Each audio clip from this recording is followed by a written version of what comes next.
If you have an essay coming up, then you need to watch this video first. Well, you don't, but you do.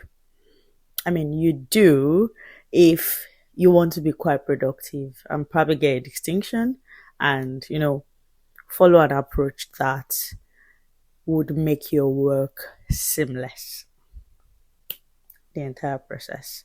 Yes. So, but if you're used to your ways, then carry on.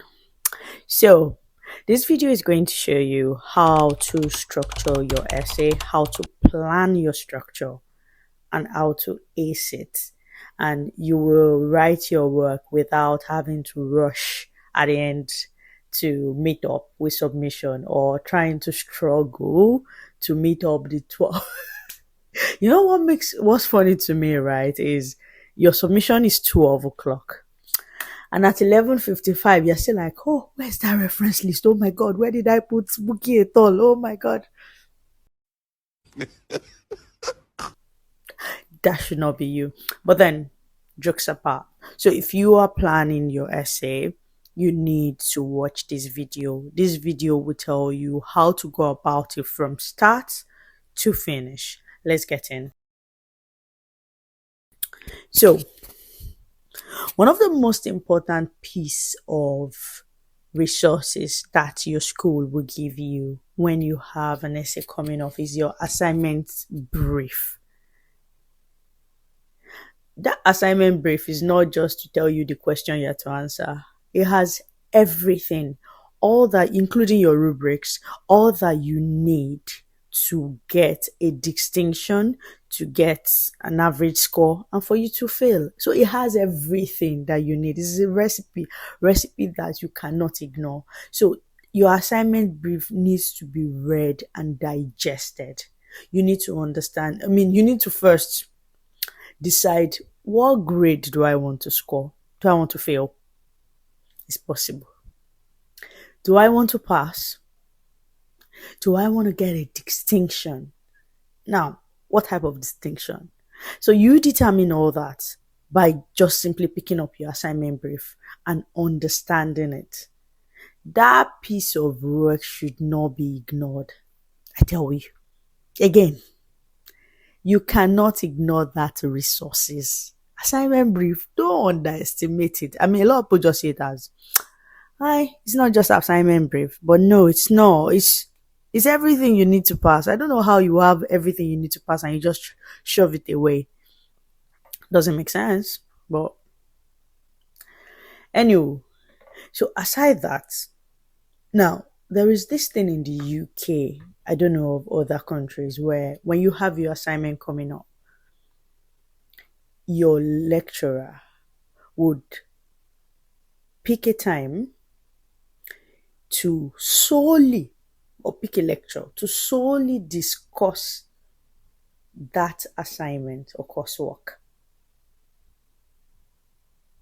The purpose of this is not just to talk about it, it's to tell you what it is they expect from you.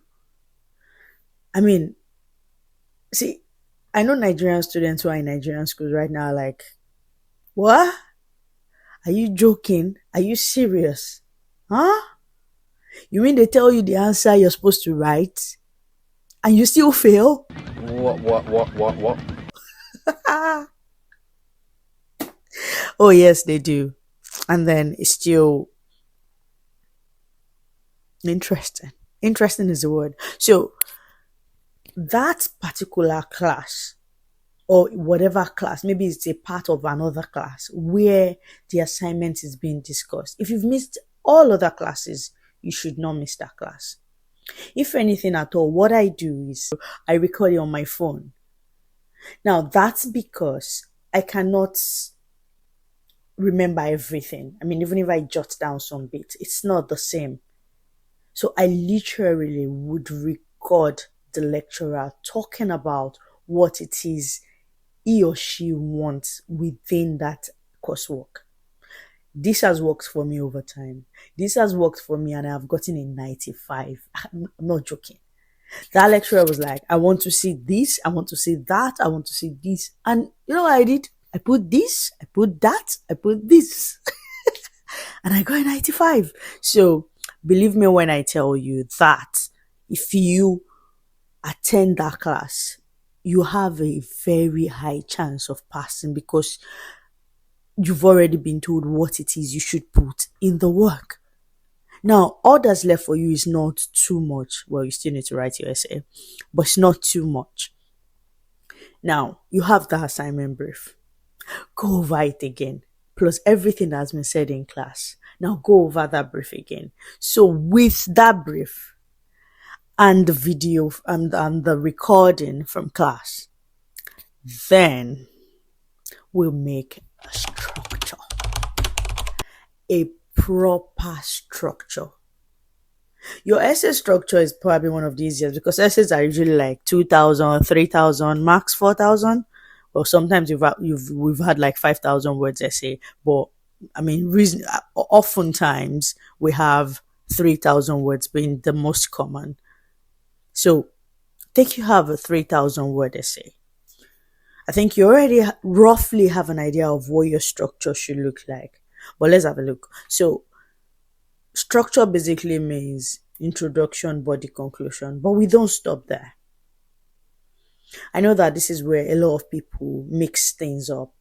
I mean, we say create a structure and you just go introduction, body, conclusion, and then you say introduction, you introduce body, you start putting things at random together, and then conclusion, you start with in conclusion. Yeah, it looks like that's the way to go about it, but it's not. No, no, no. So, rather, what you should be looking at in terms of how to structure that essay is to now say, for the introductory part of things, if it's a 3,000 word essay, we already know that our introduction is 10% of the word count. So that's 300 words. Now, these 300 words, do I want them in one paragraph or do I want to put them in two paragraphs, which is 150 words, 150 words? So that way we have the word count sorted for that particular introduction. Now, the next bit is to now identify within those two paragraphs what are the points I want to make. Now, this is where you remember the pack method we spoke about, having a paragraph where you have the pack method, which is the approach I created in writing your paragraph. So if you have not seen that video, do well to watch it. The pack method is what you need to structure a paragraph that would make you get a distinction, a paragraph where you have all of the critical analysis, all of the evidence that you need, and that you would be able to link back to the subject that you're discussing. Yes, I'm genius. I'm a genius. So, back to what we're talking about. Say 2 paragraphs. Now use the pack method to structure what points or arguments you'll be making in those 2 introductory paragraphs. I don't expect you to make arguments in introductions, but you get what I mean. So what's going to be in your 2 paragraphs? What are you going to put there? What's the word count going to be like? You've got all of that sorted. Then you go into the body, which is where you now look at your brief again to now say, what questions am I trying to answer? What's my rubric saying? The easiest approach is to create for your body is to create subtopics from your rubrics based on what a distinction would be. Now, for those who don't know what rubrics in UK universities is that table that you're given within your assignment brief that tells you what somebody that will get a distinction must have done in their work for them to have gotten that distinction, what they want to see for a distinction work, what they want to see for a work that would fail, what they want to see for a work that would pass. So all of that, if I can find something that looks like a rubric, I'll slot it in somewhere here, just so you have an idea what I'm talking about. So you use that. I mean, the part of the brief that now tells you some of the other key points that they want to see. You use all of that to create your subtopics. And then under those subtopics, you follow the pack method again to create your paragraphs. So I feel like if you are interested in truly learning how to go about this approach, if everything I'm saying is getting a little bit too much, you can sign up to get into our program on how to write a proper essay, how to structure your essay appropriately and get a distinction, you can sign up for that, and it will be the best decision of your life. I'm telling you. You already know I'm a great teacher. Now imagine if you have access to all of the info and everything that you need, you would absolutely be flying. So that's it. Now, that said, you take all of that and use it to create your subtopics. Create headings for your work. And then do the same for your conclusion. Conclusion is, it's not just for you to bring everything that you have written together and say in conclusion, this essay has done this essay has done that. What you want to do in conclusion is bring out your key facts, your key point, and just reiterate. Don't bring in any new points within conclusion. Don't start any argument in your conclusion. What you want your conclusion to do is tie everything together. Conclusion is one of the most difficult bits to write. I know a lot of people overlook it and they think that it's the easiest. I mean, it's just conclusion. It ties everything, starting from the introduction to all of the subsections you've written. It ties it into few words. I remember when I was in primary school, there's this English power. You know, English has several parts. You have the orals, you have the phonetics, you have the comprehension and all that bits, and then you have summary. Summary is usually over 30. Most times I used to get 5. That's, I mean, it used to be 6 questions, right? I used to get 5 over 30. I've gotten 0 before, and I've gotten 30 before you start laughing at me. But I'm just saying, summary is conclusion. And it could be quite difficult. So do not underestimate it. Plan for your summary as well. Okay? So I have said this. I'm going to go over it again. Allocate your word count. Allocate your paragraph. Points in each paragraph. You need to follow the pack method to determine the points in each of your paragraph. Now, have a timeline. If your submission is this particular date, do not just write without having a timeline. I'm going to write my introduction for 2 days, and that's it. 2 days, keep to it. Discipline. 2 days, keep to it. And if you know that, I only want to write 100 words or 200 words, which I think is really small, but then, I mean, if you as well going to write 300 words a day, that means, yeah, you can finish your introduction in a day. But say, for example, you're even using 100 words a day. If that's what you want to do, that's absolutely fine. Just structure your timeline in such a way that you can meet up with your deadline. Have enough time to proofread. And I'm guessing that's what my next point will be, proofreading. There's going to be a whole video on that as well. How do you proofread? Who should proofread for you? Should you proofread yourself? All of that we're going to be talking about. So in subsequent videos, but have enough time to proofread. Have enough time to give somebody else to proofread for you as well.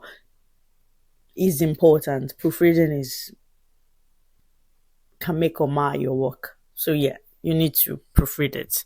And then referencing approach. Are you still writing your reference with your hand and crossing it out to see? You now be counting. You'll be counting. You are still living in the dark ages. Stop doing that. So, I mean, you have referencing software like Zotero and Mendeley. I've received your messages regarding a tutorial on how to use Mendeley and Zotero, and I totally promise, solemnly promise, that I will create that tutorial. It will be in depth, quite lengthy. So I'm dreading it, and I know you're expecting it. I'll work on it. All right, guys. So yeah, have a proper referencing approach that makes your work easy. That makes, I mean, productive ways only. You want to be all about productivity. So have a referencing approach where you use softwares that makes your work. I mean, that makes it easy for you to reference, and then just increases your productivity. That's what you want to be aiming for. Now it's time to write. So all of that is how you plan your essay properly. If you do all of that bit, I promise you, your essay will not be just one of those essays where you chomp things together, or you just go to ChatGPT and say, "Oh, yeah, write the essay for me, copy paste," and then your plagiarism score will be like 93%. Don't worry, we'll have a whole discussion on AI. We're not against AI on this channel. We're not against AI. We're just very ethical users of AI. You want to maximize resources, increase productivity. We're not dullard, but we can, I mean, those are adjuncts. They're not replacements, but you can leverage them such that you will be flying. I promise you. So yeah, that's it on my part. So I think that's everything you need to know on how to plan your essay. Truly, that's everything you need to know. I'm serious. All right. So if you can do all of that, the sky is not the limit. All right, guys. So if this video has been useful to you, share with your friends. Be nice to your classmates. Share with them. Send it across. All right. Till I see you in my next video, make sure you put a smile on somebody's face. Bye.